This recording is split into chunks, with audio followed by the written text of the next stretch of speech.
Monsieur le Président, Monsieur le Ministre, mes chers collègues, tout d'abord, il me semble nécessaire de souligner que sous le vocable « réfugié », très vite devenu unique et obligatoire, se cache une très forte disparité d'individus.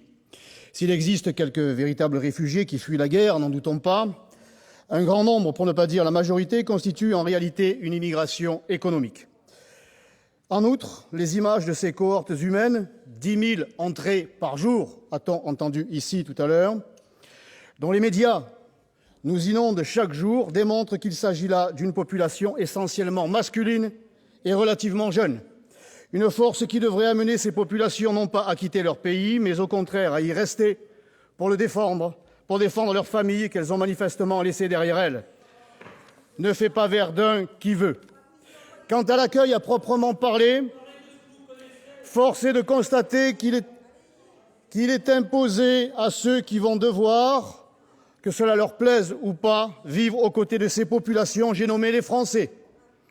Nos compatriotes, celles et ceux qui nous ont élus, sont les grands oubliés, une fois de plus, de ce faux débat qui, chacun le sait, se conclura dans un bel élan d'humanisme et, selon la formule consacrée par Monsieur le ministre de l'Intérieur, par l'application de la tradition d'accueil séculaire de la France héritée de 1793 et qui fait l'honneur et les valeurs de la République. Rangez vos mouchoirs.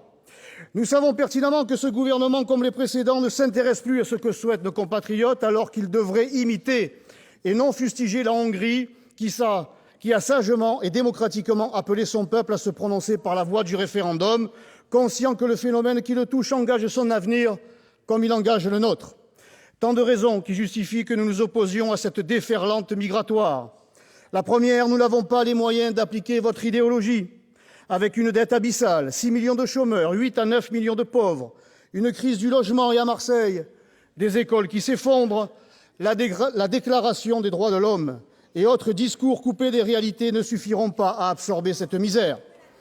Nul doute cependant que cette manne bon marché, qui acceptera de travailler pour des salaires au rabais, fera le bonheur du MEDEF, qui imitera ainsi son modèle allemand. Cette concurrence déloyale de l'intérieur, nos compatriotes devront la subir, puisque les syndicats qui sont pourtant censés les défendre sont favorables à l'accueil et donc à l'exploitation de ces populations. Il n'y a pas que les passeurs, mes chers collègues, il n'y a pas que les passeurs qui s'enrichissent sur le dos de la misère.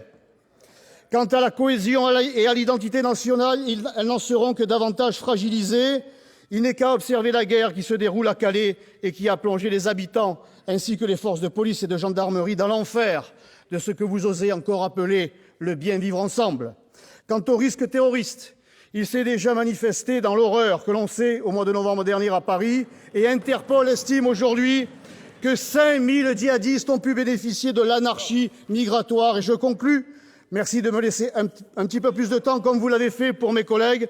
Enfin, et ce point qui est souvent oublié par vos analyses, cette immigration représente les forces vives des pays d'origine. En les acceptant et en les fixant chez nous, et en attendant qu'elles fassent venir leurs familles, qu'elles ne repartiront pas, vous privez ces pays de forces dont ils ont besoin pour se construire ou se reconstruire, et vous participez ainsi à leur appauvrissement et donc à une nouvelle émigration à venir.